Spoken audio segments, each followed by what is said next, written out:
ஈசோ மிசிஹாவுக்கு புகழ். இறையேசுவில் அன்பானவர்களே, ஆண்டவர் இயேசு கிறிஸ்துவனுடைய அரச திருநாளை கொண்டாடுகிற கிறிஸ்து அரசர் திருநாள் நல்வாழ்த்துக்களை உங்கள் அனைவருக்கும் மகிழ்ச்சியோடு தெரிவித்துக் கொள்கின்றேன். அன்பானவர்களே, உலகம் முழுவதையும் படைத்தவரும் ஆள்பவரும் அனைத்திற்கும் உடையவனுமாக இருக்கின்றவர் ஆண்டவர் ஒருவர் தான். அந்த ஆண்டவர் தனது மகனாகிய இயேசு கிறிஸ்துவுக்கு, தனது வார்த்தையாகிய இயேசு கிறிஸ்துவுக்கு இந்த உலகம் முழுவதற்குமான அரசை ஒப்பு கொடுத்தார். அதனால்தான் பவுலடியார் இவ்வாறாக மொழிவார்: இயேசு கிறிஸ்துவுக்கு அனைத்தையும் ஒப்பு கொடுத்த ஆண்டவருக்கு இயேசு கிறிஸ்து பணிந்திருப்பார், அனைத்தும் அவருக்கு கீழ்ப்படிய வேண்டும் என்று தந்தை விரும்புகிறார் என்று. அதாவது உலகம் முழுவதனுடைய அரசர் என்ற முறையில் தந்தை கடவுள் அந்த பொறுப்பை முழுவதுமாக தன் மகனிடம் ஒப்பு கொடுத்திருக்கிறார். அன்பானவர்களே, இன்றைய நாள் நற்செய்தி, யோவான் நற்செய்தி 18ஆம் அதிகாரம் 33 முதல் 37 வரை உள்ள இறை வார்த்தைகள் பிலாத்துவுக்கு முன்னால் நிற்கிற இயேசு கிறிஸ்துவிடம் பிலாத்து கேட்கின்ற கேள்வி இதுதான்: நீ அரசனா? இயேசு சொல்லுவார்: நான் அரசன் என்று நீ சொல்கிறாய். என்னுடைய அரசு இவ்வுலக அரசு போன்றதல்ல.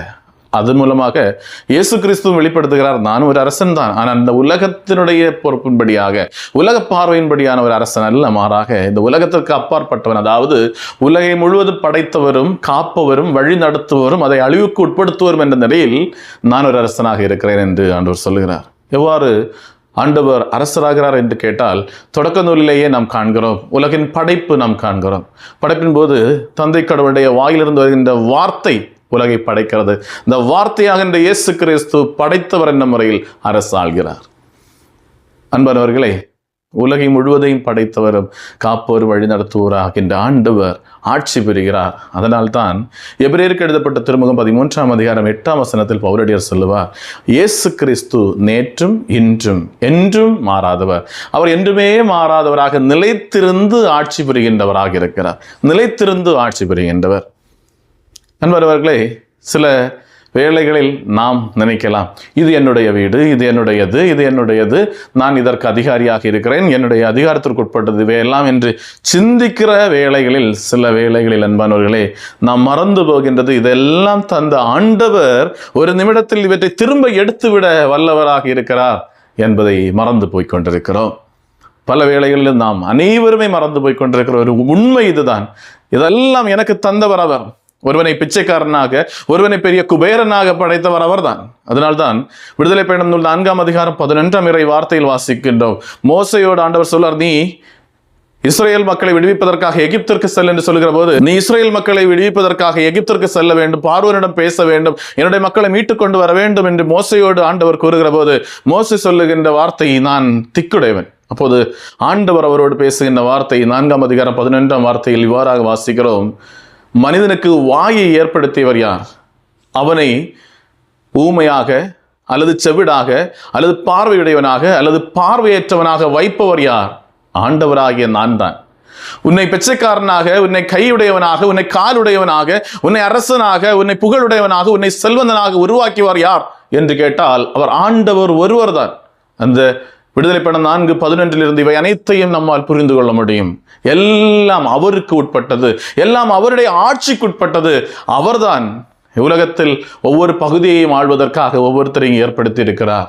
அதை அறியாமல், புரிந்து கொள்ளாமல், தலைவால் புரியாமல் குதித்துக் கொண்டிருக்கிறவர்களுக்கு நல்ல ஒரு உதாரணம் விவிலியத்திலே நம்மால் காண முடியும். என்பவர்களே, தானியேல் இறைவாக்கினர் புஸ்தகத்தில் 4ஆம் அதிகாரத்தில் நெபுகத்நேசர் என்ற ஒரு அரசரை பற்றி விவிலியம் நமக்கு அறிமுகப்படுத்தி வைக்கிறது.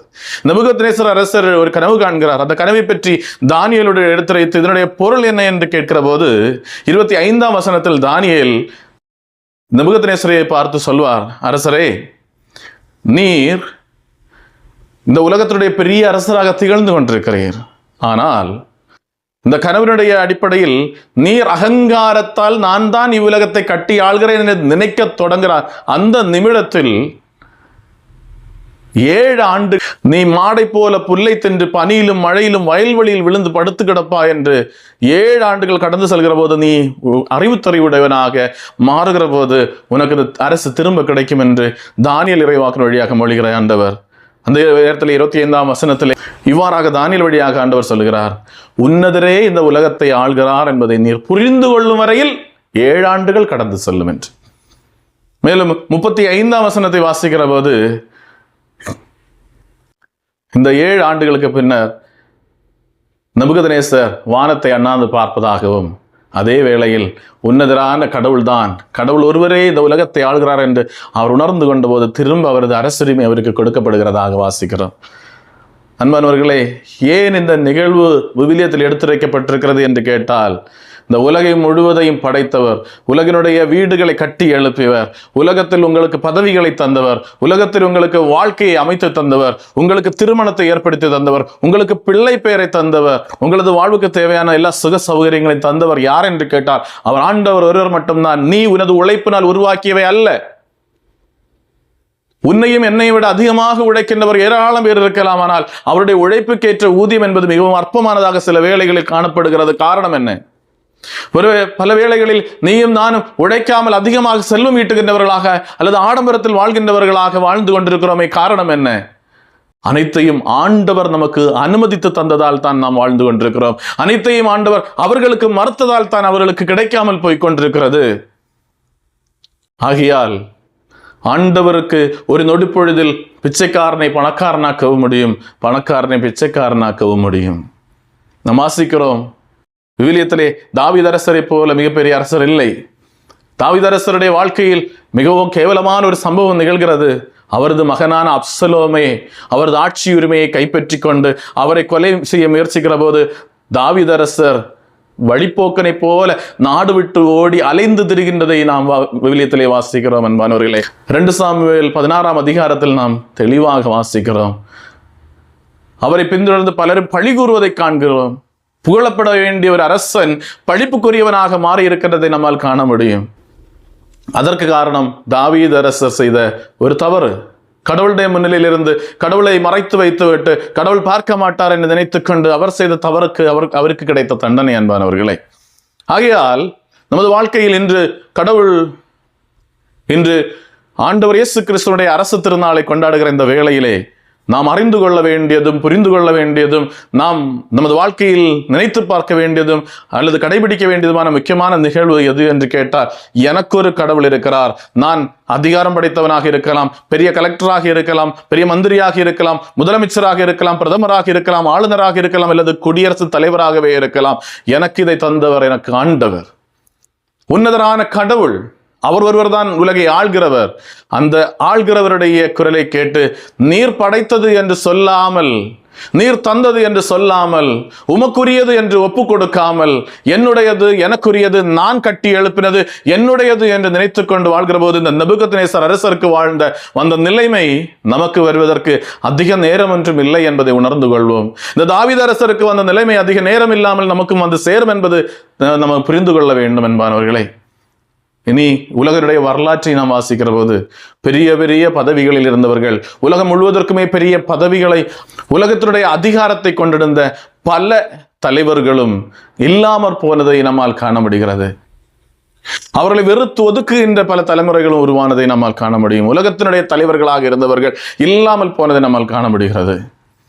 அதே நேரத்திலே உலகத்திற்கு வெறுக்கப்பட்டவர்களும் உலகத்தால் புறந்தள்ளப்பட்டவர்களும் உலகத்தினுடைய பார்வையில் நிசாரமானவர்களாக கருதப்பட்டவர்கள் இன்று உலகத்திற்கு முன்னால் மிகவும் ஏற்புடையவர்களாக மாறியிருப்பதை நம்மால் காண முடியும். அவர்கள் செய்தது, கடவுள் ஒருவர் தான் அரசர் என்பதை ஏற்றுக்கொண்டு கடவுளுக்கு முன்னிலையில் தங்களை தாழ்த்தியவர்களாக வாழ்ந்து வந்த அனைவருமே உயர்த்தப்பட்டவர்களாக இன்றும் வாழ்ந்து கொண்டிருக்கிறார்கள். ஆகையால் அன்பானவர்களே, நாம் அறிந்து கொள்ள வேண்டியது, எனக்கு ஒரு அரசர் இருக்கிறார். இவ்வுலகத்தினுடைய அரசர்கள் அல்ல, இவ்வுலகத்தினுடைய தலைவர்கள் அல்ல, இவ்வுலகத்தினுடைய பதவிகளில் இருக்கிறவர்கள் அல்ல. அந்த பதவிகளை எல்லாம் அவர்களுக்கு கொடுத்த உன்னதரான அரசர். பிலாத்துவுக்கு முன்னால் கேள்விக்கு செய்யப்படுகின்ற நிகழ்வை தான் இன்று வாசிக்க கேட்டோம். அதே வேளையில் பிலாத்து ஆண்டவரோடு சொல்லுகின்ற ஒரு வார்த்தை உண்டு. உனக்கு தண்டனை தரவும் உன்னை விடுவித்து அனுப்பவும் எனக்கு அதிகாரம் உண்டு என்று உனக்கு தெரியாதா என்று கேட்கிற பிலாத்துவுக்கு இயேசு கிறிஸ்து சொல்லுகின்ற மறுமொழி, உன்னதத்திலிருந்து வழங்கப்படாவிட்டால் உனக்கு ஒன்றும் இல்லை. நான் போலீஸ் அதிகாரியாக இருக்கிறேன், நான் நீதித்துறையினுடைய தலைவராக இருக்கிறேன், நீதிபதியாக இருக்கிறேன், உன்னை தண்டிக்க எனக்கு அதிகாரம் உண்டு என்று சொல்லுகிறவர்களை பார்த்து ஆண்டவர் இந்த நேரத்திலே சொல்லுவது, இந்த அதிகாரத்தை உனக்கு கொடுத்தது நான், நீ எனக்கு பணிந்திருக்க வேண்டும். பெரிய பெரிய பதவிகளும் பொறுப்புகளும் அல்லது குடும்ப தலைவர்கள் குடும்ப தலைவிகள் நான் இந்த இடத்தினுடைய அதிகாரி என்று சொல்லிக்கொண்டு நாம் ஆணவத்தாலும் அகங்காரத்தாலும் தவறிழைக்கின்றவர்களாக மாறக்கூடாது. அதிகாரத்தை தன்வயத்தை படுத்தி கொண்டு நான் தான் இதற்கெல்லாம் உடையவன் என்று சொல்லிக்கொண்டு ஆணவத்தால் குதித்துயரக்கூடாது. அப்படி உயர்ந்தால் நெபுகத்நேசரை போல ஒரு வேளை நாம் மனம் திரும்புகின்ற வரையில் தண்டிக்கப்படலாம். ஆகையால் அன்பானவர்களே, இன்று கிறிஸ்து அரசர் திருநாளை கொண்டாடுகிற போது கிறிஸ்துவே நமக்கு அரசராக இருக்கட்டும், அவர் ஒருவரே ஆண்டவராக இருக்கட்டும், அவர் ஒருவரே நமது வாழ்வின் வழிகாட்டியாக இருக்கட்டும். அவர் தந்தார் என்ற உணர்வோடு அவருடைய கரங்களிலே தவிழ்கின்றவர்களாக, ஆணவத்தை அகங்காரத்தை மாற்றி வைத்துவிட்டு அவரது முன்னிலையில் பிள்ளைகளாக, அவரது முன்னிலையில் அடிமைகளாக, அவரது முன்னிலையில் அவரது மக்களாக நாம் வாழ முயற்சிக்கிற போது நமது வாழ்வு நலம் பெறும், ஆசி பெறும். இறைவன் நம்மை ஆசீர்வதிப்பாராக.